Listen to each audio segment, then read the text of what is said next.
to the DCL podcast, your podcast to help you cruise a little smarter. And I'd like to welcome back to the show all the way down in Florida. How are you doing today, Christy? I am well, Steve. How are you?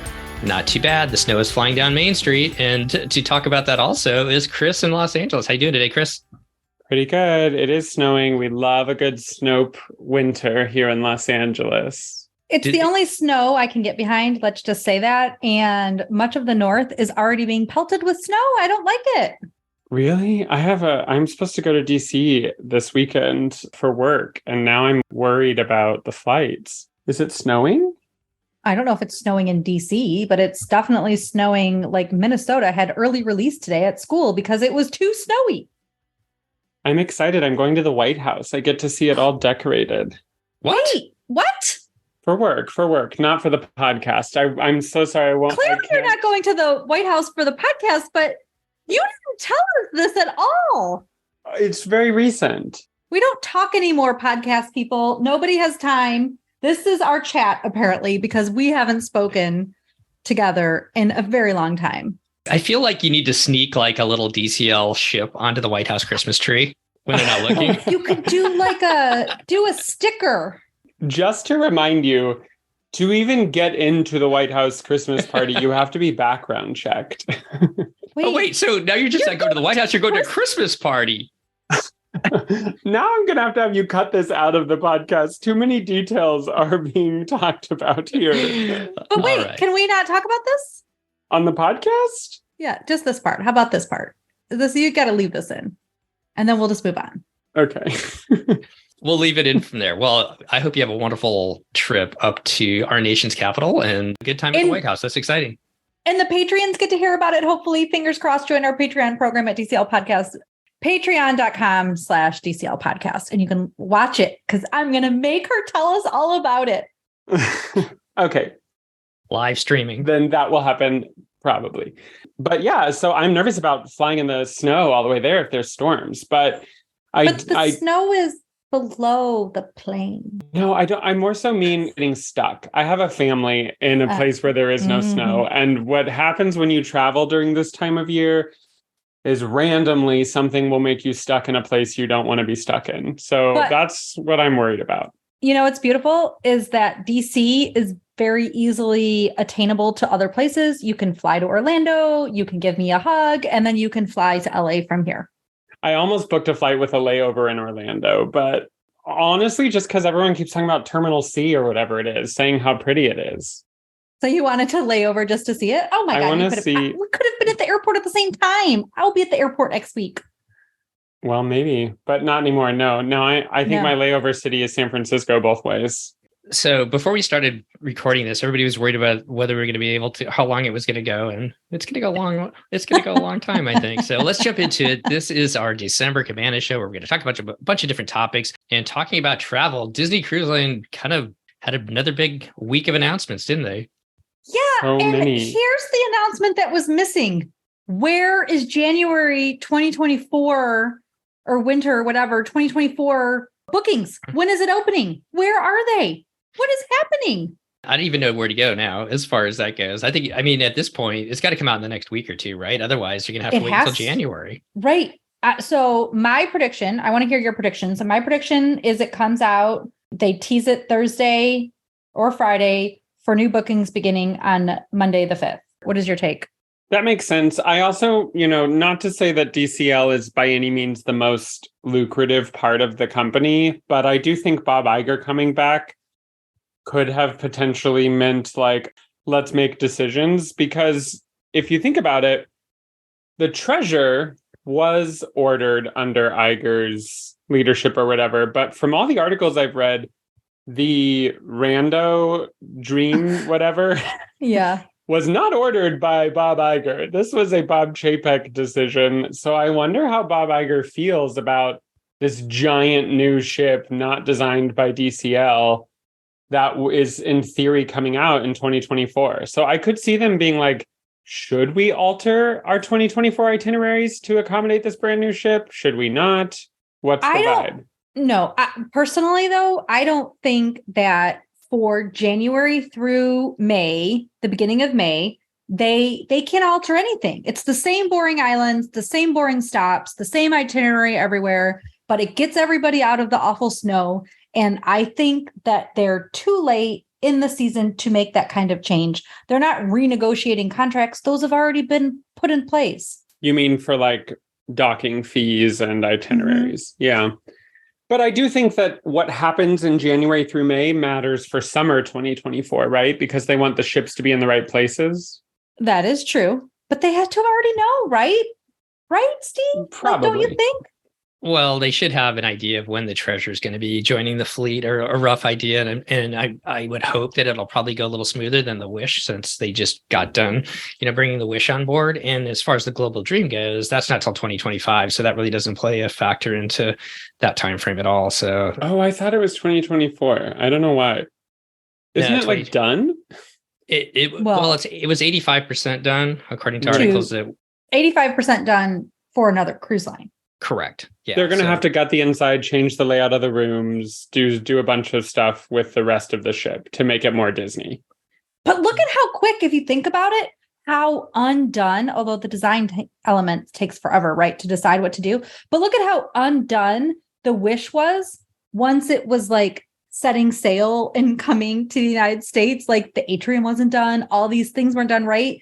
And even Pictures of the Beyond, when they came out and they're showing like all of the cabins had like no furniture, nothing. And they're coming over to pick up their first sailings or whatever. And they're literally putting everything in place. So these ships can be pretty undone when they start getting it in position to go wherever it needs to go.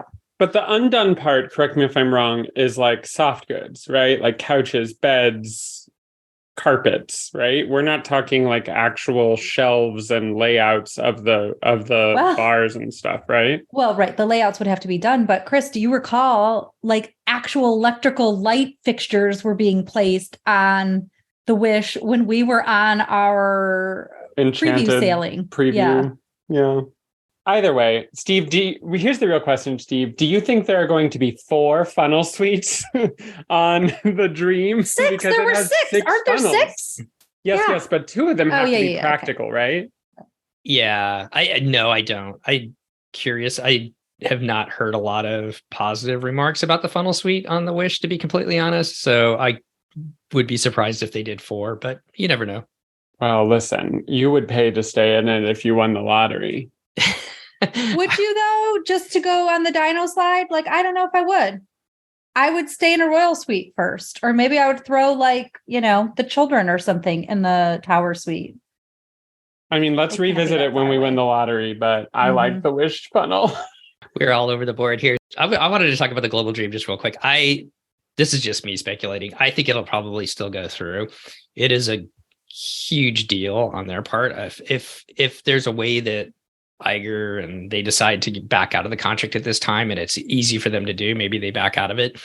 But the flip side of it is they're getting a ship for pennies on the dollar, one that they can brand towards Asia, which I think they want to expand towards. They've got a couple years before it would be sailing over there. So hopefully things settle down a little bit more over in the Asian market. And I know some people said that they think it might dilute the Disney brand. I don't think so at all. I think that they can really enhance it the way they want to. The Disney's a very popular company over in Asia, and I can see it just being a win, in all honesty. And I don't think that they really have to do too much as far as the actual staterooms go. I'm sure they'll change some of them around, but they were already set up with split bathrooms. And they said that they wanted to keep it. Disney said they wanted to cap it at 6,000 people, and that's really how many people they originally had set in for the sailing. So I don't know. We'll see. More details will come out, but that's my speculation. I think they go forward with it. Well, I hope they do, and I hope it's in the China market. And then I'm going to go on that ship and I'm going to go to Shanghai Disney. I cannot wait for your report. I want to go to Hong Kong. It's the one I want to go to for some reason. So all of them. Can't wait for your report. Christy, it is well documented that the best parks are the ones in Asia. I know. I have heard that. Like Tokyo Disney Sea is supposed to be the best park Disney ever created. I have heard that. Okay, well, let's jump into some of the other news that came out this week from Disney Cruise Line. Disney Cruise Line is going to celebrate their 25th anniversary. The Disney Magic set sail in 1998. Her first sailings were at a Port Canaveral. And guess what they sailed? basically what the Wish is sailing and what the Dream used to sail, 3 and 4 night sailings to the Bahamas, Nassau, and Castaway Keys. So that started in 1998. They've gone a long way. They have gone a long way. So what did they announce? They said celebrating 25 years of unforgettable family vacations with Disney Cruise Line. It's a quarter-century anniversary, and we're pulling out all the stops, complete with new offerings and shimmering decorations across our entire fleet of ships. Come join our magical celebration this summer and get ready to kick up your heels with beloved Disney characters like Captains Mickey Mouse and Minnie Mouse, all decked out in their sparkly best sailing. Select dates from May through September 2023. And before you talk about those dates, Chris, what do you think about those outfits? First of all, Captain Minnie is wearing a pair of culottes, which I need those pants in my life. I'm just saying culottes are a very sensible outfit for a captain to wear, especially on a cruise ship. So I think Captain Minnie looks great. First Mate Mickey looks fine. The outfit looks okay. And I am curious what they're going to do to the other Fab characters. They probably get something shimmery. What's interesting about all of these designs, and even just the whole we're celebrating the 25th anniversary, is that, correct me if I'm wrong, but they haven't really done a lot of big anniversary type sailings on any of the DCL stuff. Like they didn't do a 20th anniversary type campaign, did they? Not that I'm aware of. No, because I sailed that year. Yeah. So I guess my point is just they see how many people will go to Disney World. Even I'm like, well, I guess I want to book something between May and September, or else I'm not going to see the shimmering decorations. So I don't know. I think it's a no-brainer to do these types of anniversary type sailings because people like to have the anniversary feel. Do we think the sailings were a little soft, which is why they're throwing out shimmery decorations? They could be, which is kind of funny because, like, to your point, they're not selling the 2024 springs. They're selling next summer, basically. And maybe they're holding off so that they can put more on the books for next summer before people put their vacation dollars into the future. The issue or the thing I'm worried about for them is people are putting their vacation dollars out there for the future. And because Disney hasn't released their schedule, they're just booking something else. So Disney needs to watch this plan that they have in place. But do we want to talk about the dates? Before we do that, they announced that there will be limited time entertainment on these sailings. And Christy will have the dates here in just a second. But if you're on one of the sailings, and all 5 of the ships will be celebrating the 25th anniversary of Disney Cruise Line, guess what? They're going to have a dance party up on the top deck. Who knew? With characters. So wait, is it going to be 2 dance parties? Or I guess it's just the dance party that would be replace like the pirate Christmas party? Well, that's the question. Will they? I think it's going to be a separate party. It's got to be, right? They got to make it something kind of special. They will also offer culinary creations and new merchandise. So look for different treats and desserts while you're on board, different cocktails they're touting, new merchandise. I hope that the merchandise is available across the fleet and a little bit better than what we've seen on Halloween on the High Seas and the Very Merry Times sailings. My guess is it'll be a lot better than what we've seen lately. And Christy, what are those dates that people can book to be part of the celebration? So this is for summer 2023. You can cruise the Disney Wish May 1st through September 8th. You can cruise the Disney Fantasy May 6th through September 2nd. So think, beginning of May to beginning of September, depending on the ship. Disney Dream is May 7th through September 17th. Remember, she's going to be in Europe. So exciting. That was loud, but whatever. It's fine. Now you get to hear me sing. Disney Wonder will be May 15th through September 11th. And those will be mostly her Alaskan sailings and then her getting there. And then the Disney Magic, May 24th through September 4th, sailing the Bahamas and Caribbean from Miami. So the Magic will be out of Miami, the Fantasy and the Wish will be out of Port Canaveral. The Dream's going to be over in Europe, which we're going to be able to sail on, and the Wonder will be in Alaska for these sailings. So if anybody wants to join in the fun, contact your travel agent, jump on the Disney Cruise Line website, and get yourself booked on one of these fun sailings, I guess, huh? Yeah. I'll be on the Wonder. I'm excited about that. I probably would have had to book something if I didn't already have it booked, because I would have FOMO. Yeah, it'll be exciting to be up in Alaska again. But that's not all they announced. They also announced something else, didn't they, Christy? Something that I have to strive to achieve. And I don't like having to strive to achieve You're something. going to achieve it. Well, You're going to achieve it just by like living your life. You don't even have to strive. I feel like there'll be some striving. So Disney announced the new tier for the Castaway Club program. They did not revamp the Castaway Club program, so it remains the same, that it's based on the number of sailings, but the new tier is the Pearl, and it starts after you've cruised 25 times. Which I think they are coming out of left field with the naming conventions for Disney Cruise Line. Nobody had treasure on their bingo card. Nobody, not a person. And I don't think anybody had Pearl either. Like, if I'm out there being like, what's above platinum? Maybe diamond. Diamond. But do you think that's going to be next? Honestly, so it sounds like I'm being critical, but I'm into Pearl over diamond. And the reason why I'm into Pearl over diamond is because... So as a person who didn't get a Pearl wedding band, but go on. Oceana, like the ocean is where pearls come from. The ocean is for cruising. If you're going to make a gemstone the thing, then pearl makes sense to me. And also, they better start selling some pearl. Are you kidding? I'm going to buy pearls just because of it. I'll get a rope of pearls just for me and Steve, and it's just going to be a wonderful pearlescent time. However, I anticipate being retirement age before I am in the Pearl Club, because I do not think that is like, I'm gold, which I'm really excited about, but like I have to do 15 more than platinum to get Pearl.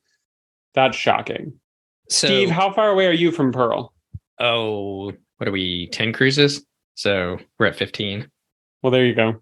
Yeah, no, we're not going to be Pearl anytime soon. But before we talk about that, I just want to throw that out there. If you are gold, you're in a pretty good spot, in all honesty. There are some other benefits that you can get once you become platinum and Pearl. But for the most part, once you make gold, you can book most of the cruises that you want to book. You may not get the stateroom necessarily that you want.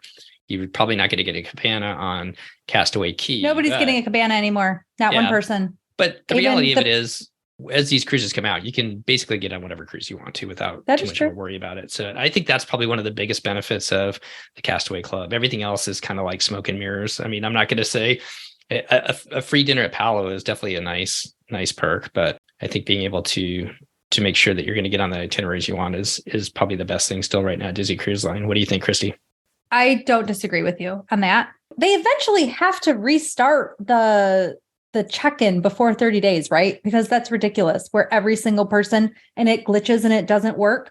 Every person on the entire ship checks in at 30 days before. So that'll be a benefit. Is it that great of a benefit to even pick your port arrival time? No. But for a 3-night cruise, it's kind of important, because that's a 30-year cruise is taken up by the time you ever get on it if you don't get a later boarding time and whatever. But I agree that gold is not critical, but is, the extra layer of helpfulness to getting the cruises you want, which is important to even getting port adventures. And that's the other thing that maybe is slightly a benefit to the platinum, and that we'll see with the Pearl coming out. But you know what I'm curious about? Something I just thought of. Are there a lot of Pearl cruisers? There would be, but going to Europe, going to on the long sailings, or are they doing more of the short Caribbean sailings or Bahamian sailings? In which case, none of those benefits matter, because who cares what time you check in for your... No, it's not true, right? It matters what time you check in for your cruise. But if you've done 25 Bahamian cruises, you've seen it, right? Yeah, I think they're all over the board, because I was sort of thinking about it. 25 years has been 25 years of people being able to reach 10 cruises. And so there's a lot of people that have been sailing with Disney Cruise Line now for a long time. And then you've got other people like our family who jumped onto a little bit later, who are, 6 years in and have reached our 10 cruises. So they definitely have a lot of people in that upper category. So they needed to do something. I am surprised that they did not revamp the categories and make it based upon number of nights and cabin category, which is what every other single cruise line program does. Every single one. So NCL, celebrity, and everything else, what you're saying Royal. is that Royal, they base their status on how many days you actually sail. And then from what we were talking about ahead of time, they also give you extra credit if you are on longer sailings, and then depending upon which cabin you stay in as well. Is that correct? That is correct. So yeah, but that equates to dollars spent. The other cruise lines are saying spend more money and we'll give you more loyalty. Disney is not saying that. And my hunch is that, Steve, a lot of the Pearls are going to be from Florida. They're the people who do these weekend cruises on a Florida rate last minute, and they do like 6 of them a year. There's going to be a ton of those Pearl people, and many of them are our listeners. We love you. But there's going to be a ton of those Pearl people. And then, yeah, you're right. I'm sure there's Pearls all over the country.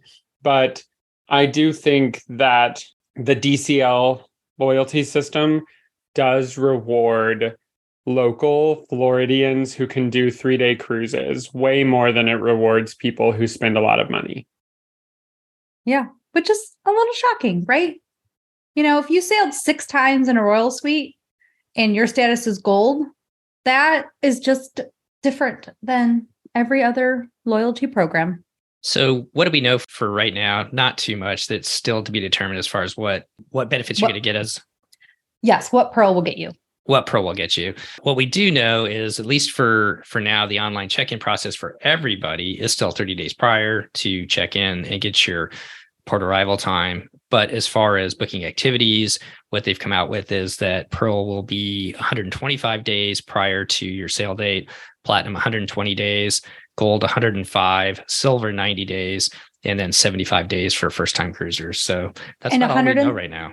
30 for concierge. Concierge, yes. Which I'm really curious about, because with concierge in the past, we could send in a request. Anybody in concierge could send in their request at either 125 or 130, depending on which program they're going with.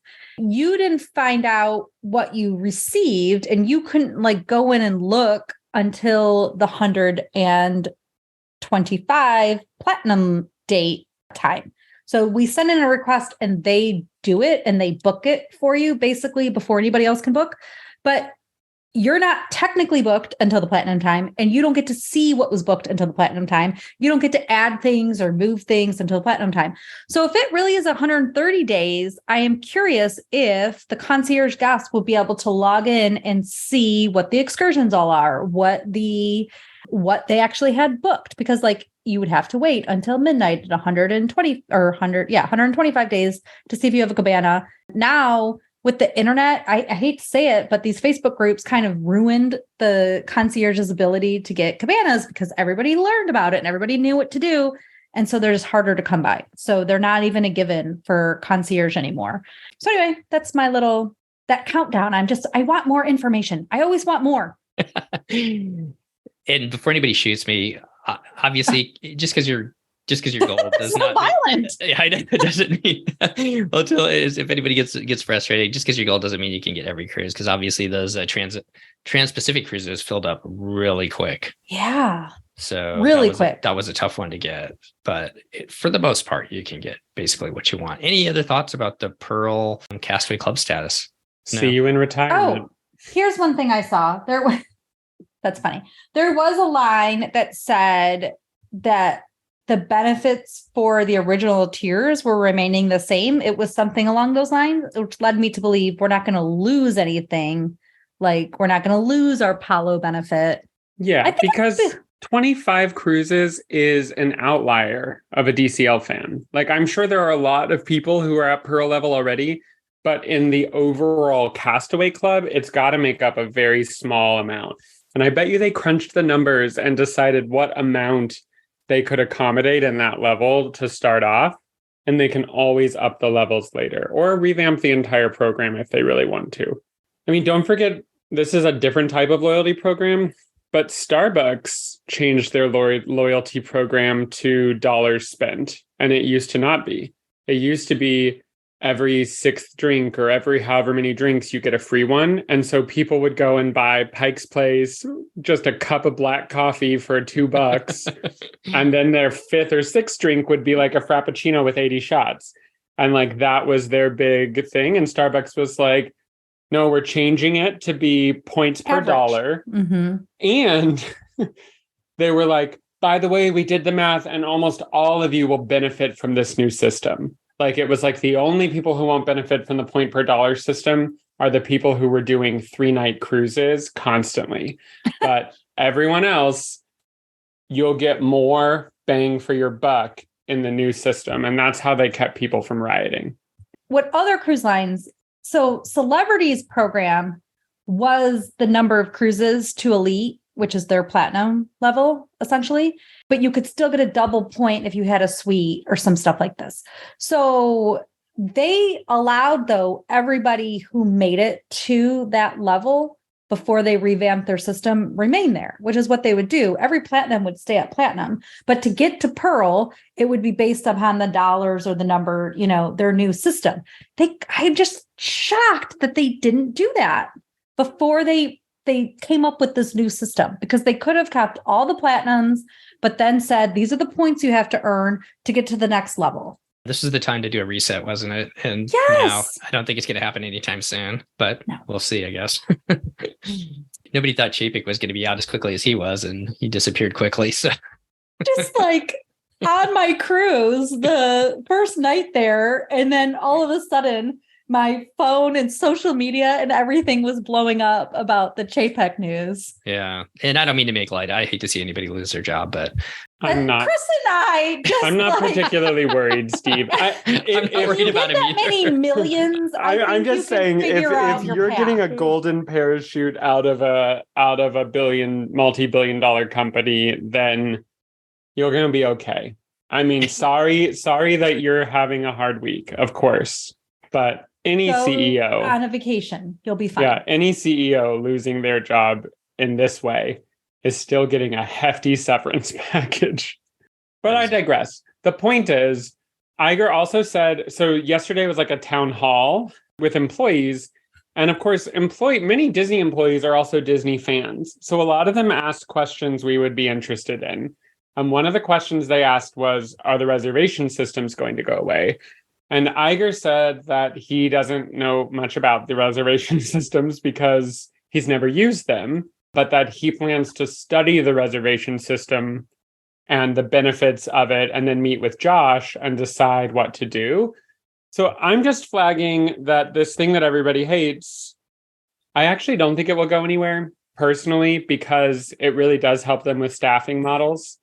But Universal doesn't do reservations. There are a lot of other big theme parks that don't do reservations. So if that makes those theme parks more competitive, then maybe Disney would say, hey, we got to get rid of the reservation system. People just don't like it.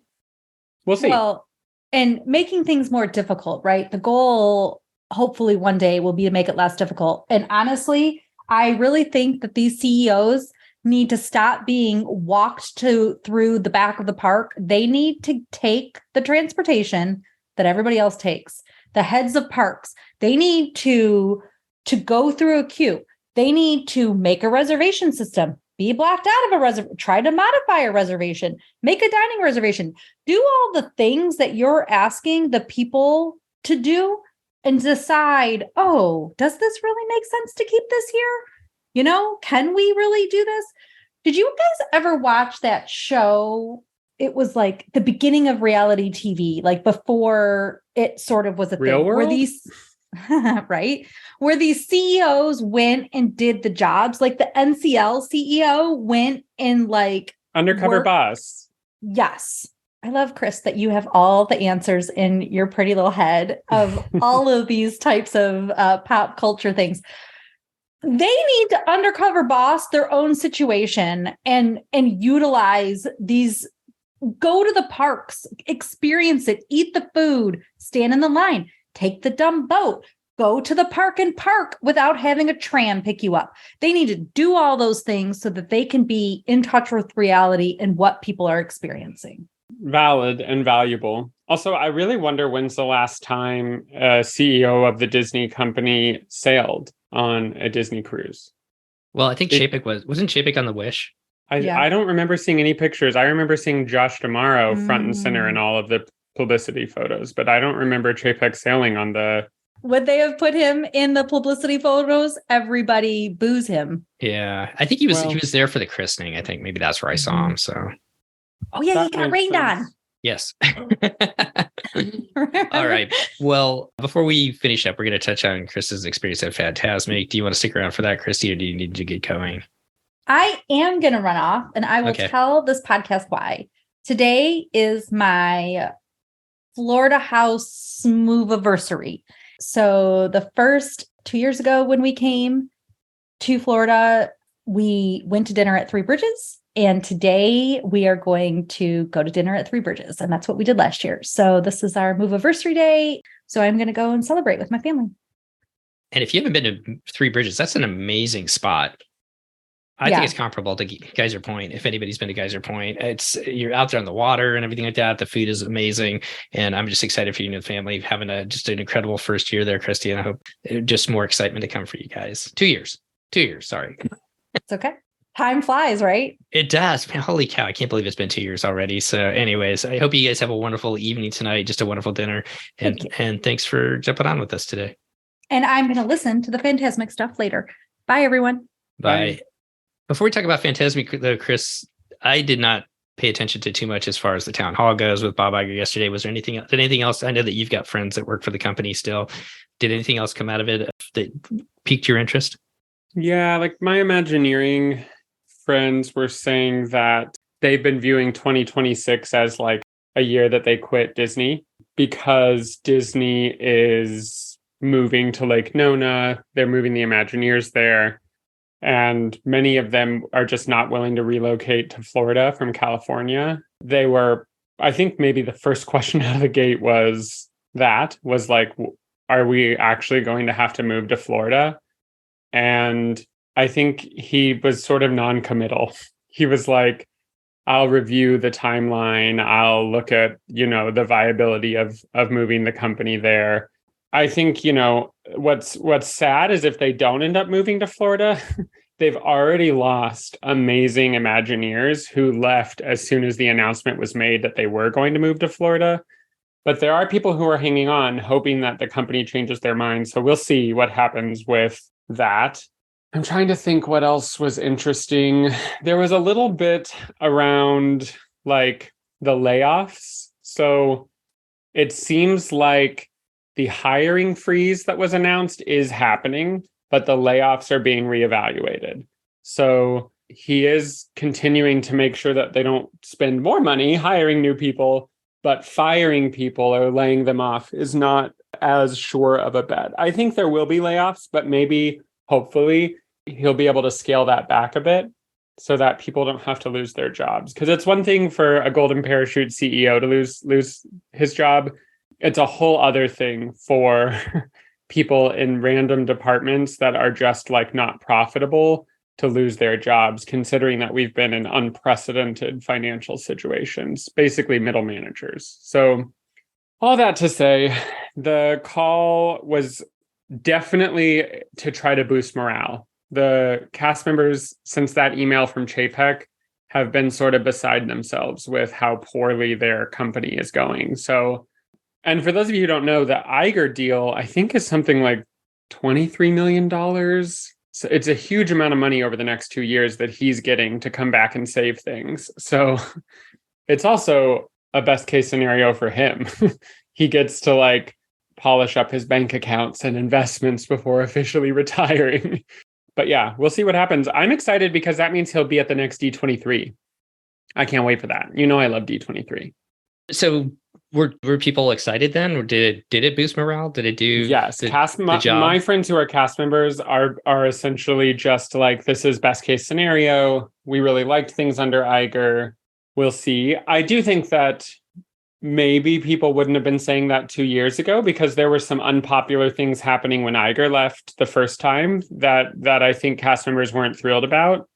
But because things got so bad under Chapek, everyone that I've talked to is like, nothing can be as bad as it's been. And we're really happy to at least have someone we know like is a creative leader and not just a money person. Because that's really what Iger is known for, is being a creative leader. And one of the very first things he did was restructure back to giving creative power to the individual studios. Because for those of you who don't know, Chapek shifted all of that to go under one person, basically, who was running decision-making across all the different Disney brands. So Star Wars, Marvel, Pixar, Walt Disney Animation, 20th Century. And Iger said, no, those studios should be allowed to make creative decisions. And I agree. I think that Disney needs to be a creative company to be successful. Like, if they don't tell good stories, they don't get to make cool theme park rides.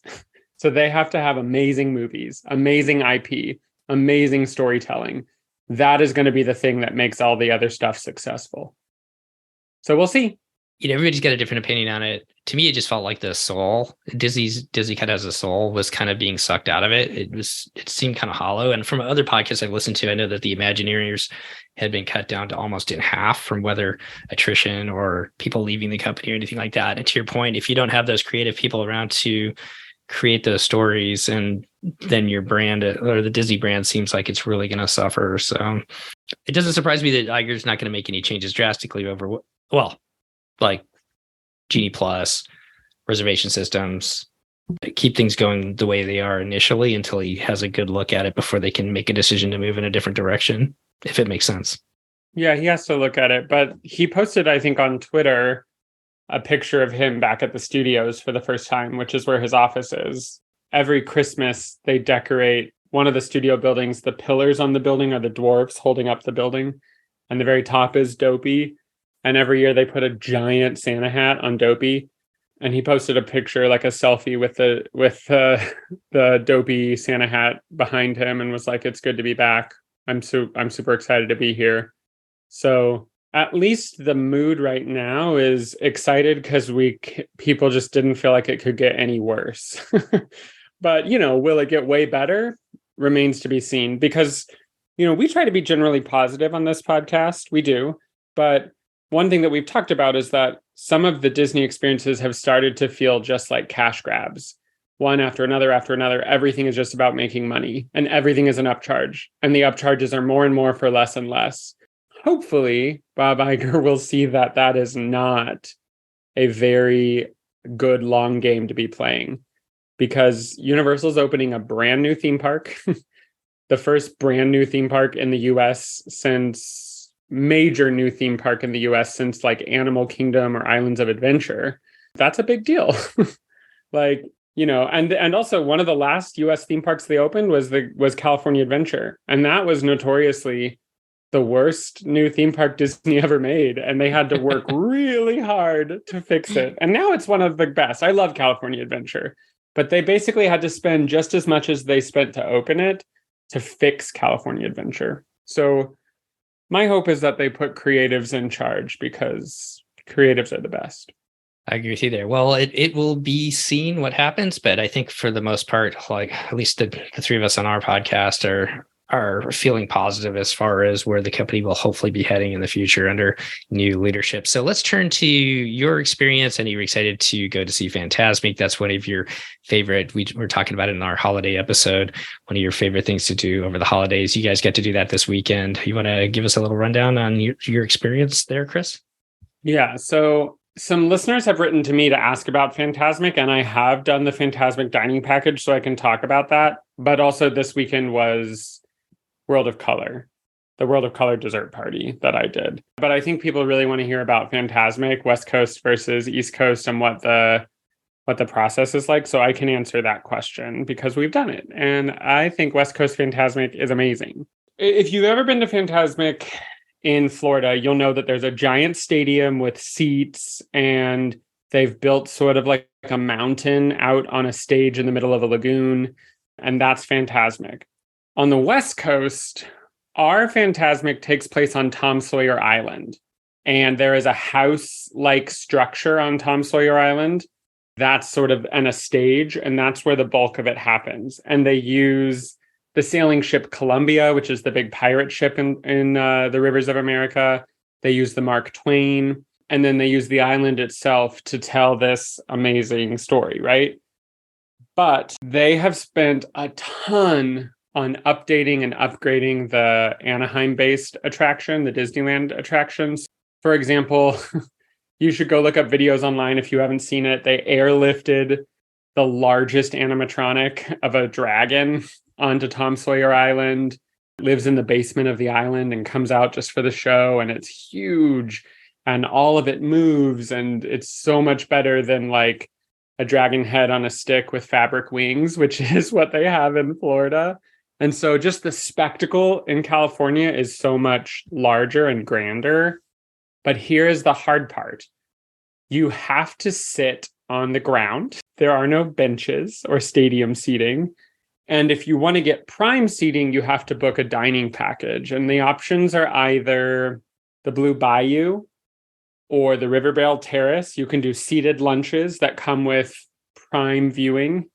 Or you can do, and this is the most cost effective, you can do a Hungry Bear restaurant picnic style lunch where you go pick up the food and eat it, but it's not like a table service restaurant.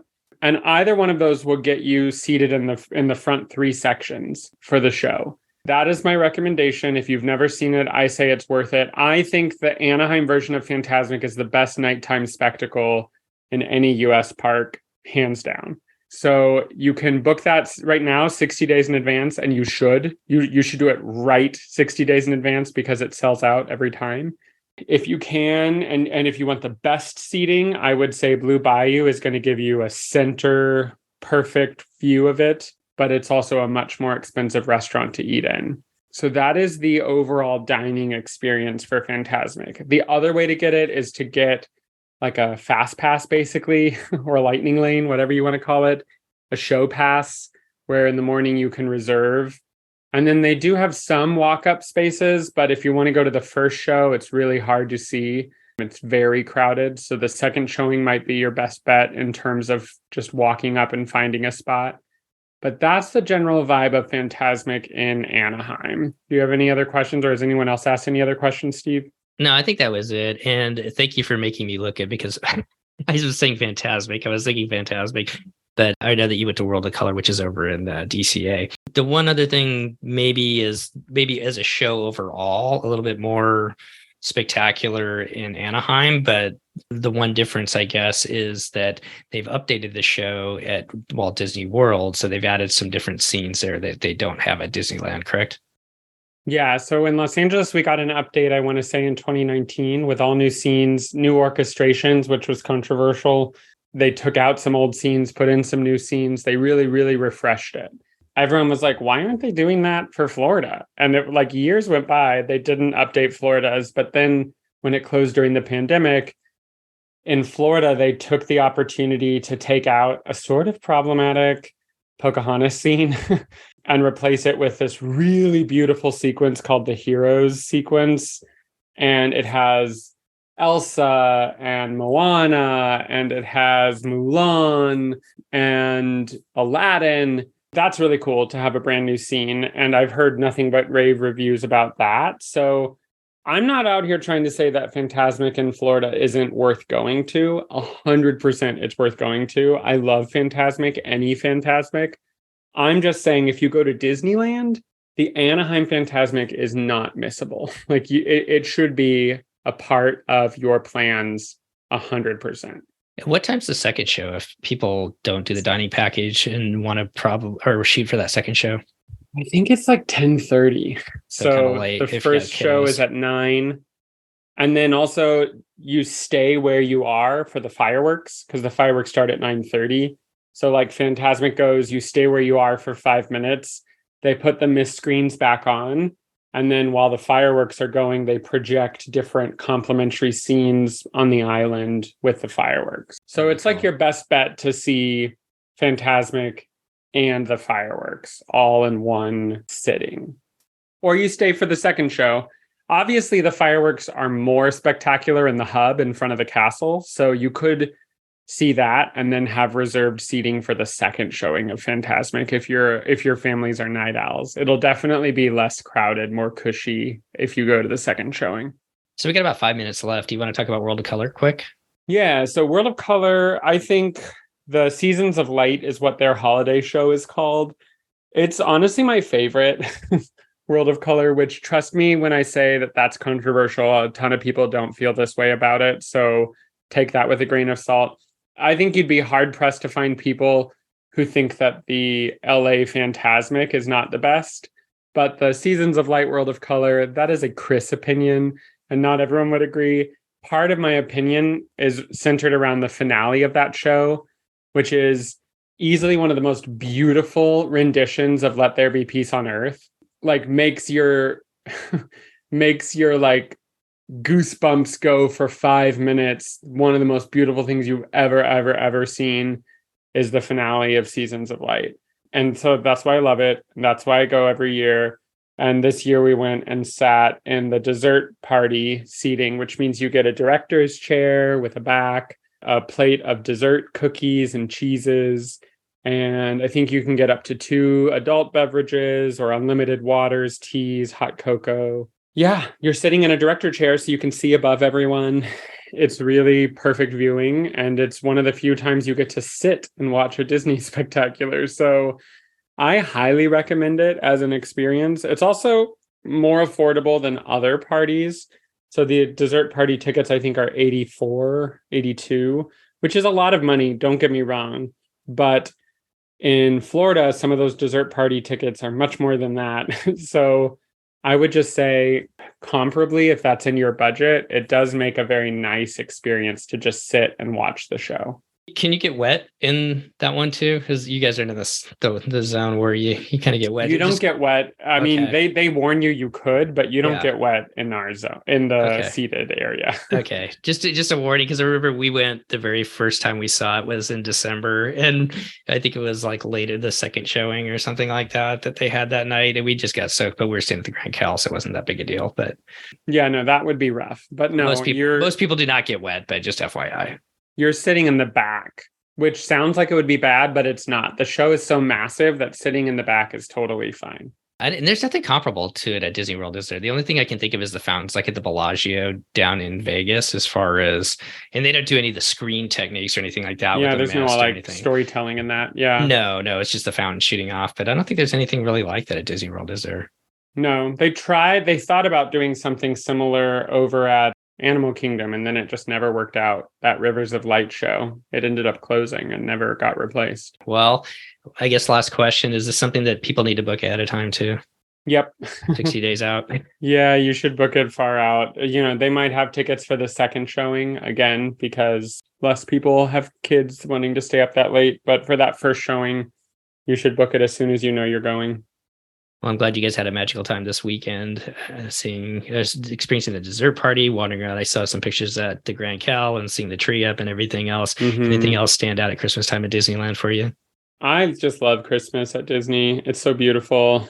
All of the stuff. There was this amazing, like, Jewish sort of like folk rock band over in the like wine country terrace, and it was so cool to like learn about Jewish traditions, Jewish culture. They have the Festival of the Holidays, so they celebrate like many different types of end of year holidays and traditions.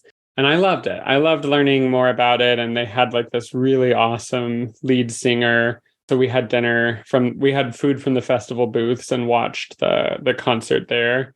But yeah, I think they have maybe 5 or 6 different concerts, bands, traditions, all going at the same time at the Festival of the Holidays. So that's only at California Adventure, if you're interested in that. I'm trying to wrap my head around the Jewish folk rock band. Yeah, it was amazing. I mean, honestly, we were just like floored. It was so good. I love it. It was so good. All right. Well, any other things that we could talk about tonight, I guess, before we get out of here, Chris? No, I mean, this is, we're getting near the end of the year. I feel like this is my favorite time at any Disney park, is this end of year season. And I think it was a perfect trip for us. It maybe would have been even better if we went 2 days and got to see Fantasmic one night, but we live here year round. So also, if you're coming in the new year, don't fret, because Disneyland is getting a new fireworks show for the 100 Years of Wonder and a new World of Color for the 100 Years of Wonder. And when does that officially start? January. Okay. Yeah. So if you're coming in the new year, don't worry. You get to see a brand new World of Color I haven't even seen, and a brand new fireworks show. Hopefully it's great. Well, I guess as we wrap it up, then, just to kind of reiterate what we talked about, there is a new Pearl Castaway Club level. Information is coming out soon on that. Celebrations at Sea, Disney Cruise Line is going to be celebrating their 25th anniversary this summer on all 5 ships. There are a lot of sailings that are still available to be booked if you want to book that. If you want to reach out to Christy and use her as a travel agent, if you don't have one, you can reach her at packyourpixiedust.com, and all our information and contact information will be there if you're looking for a travel agent.